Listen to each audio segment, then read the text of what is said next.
అధిక బరువు అనేక సమస్యలకు కారణం. సాహితీ యోగా ఆన్లైన్ క్లాసులో జాయిన్ అవ్వండి.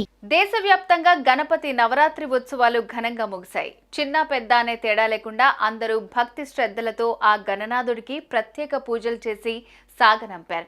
అయితే ఎన్నో ఏళ్ల నుంచి ప్రత్యేకంగా నిలుస్తున్న ఖైరతాబాద్ వినాయకుడి నిమజ్జనం కూడా మంగళవారం ముగిసింది. కట్టుదిట్టమైన భద్రత నడుమ ఉదయం ప్రారంభమైన శోభాయాత్ర మధ్యాహ్నం 2 గంటలకు ముగిసింది.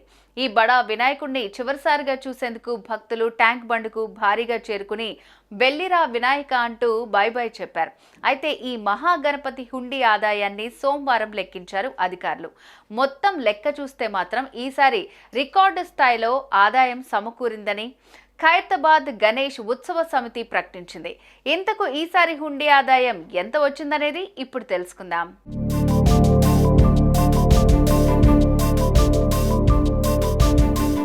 ప్రతి ఏడాది ఖైరతాబాద్ మహాగణపతిని దర్శించుకునేందుకు భక్తులు తండోపతండాలుగా తరలివస్తుంటారు. గణపతి నవరాత్రి ఉత్సవాలు మొదలైన నాటి నుంచి చివరి రోజు వరకు కొన్ని లక్షల మంది దర్శించుకుంటారు.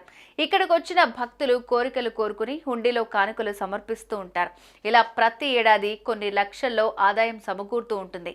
అయితే ఈ ఏడాది కూడా ఖైరతాబాద్ మహాగణపతికి భక్తులు భారీగానే కానుకలు చెల్లించారు.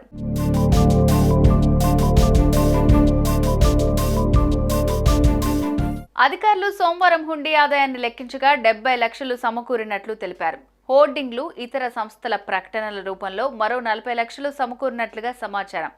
ఆన్లైన్ ద్వారా గణపతి చెంతన ఏర్పాటు చేసిన స్కానర్ల ద్వారా వచ్చిన విరాళాలను లెక్కించాల్సి ఉందని తెలిపారు. ఇదిలా ఉంటే ఖైరతాబాద్లో గణపతి ఉత్సవాలు ప్రారంభమైనప్పటి నుంచి మొట్టమొదటిగా ఈసారి హుండీ లెక్కింపు ప్రక్రియ సీసీ కెమెరాల పర్యవేక్షణలో జరిగిందని ఖైరతాబాద్ గణేష్ ఉత్సవ సమితి వెల్లడించింది.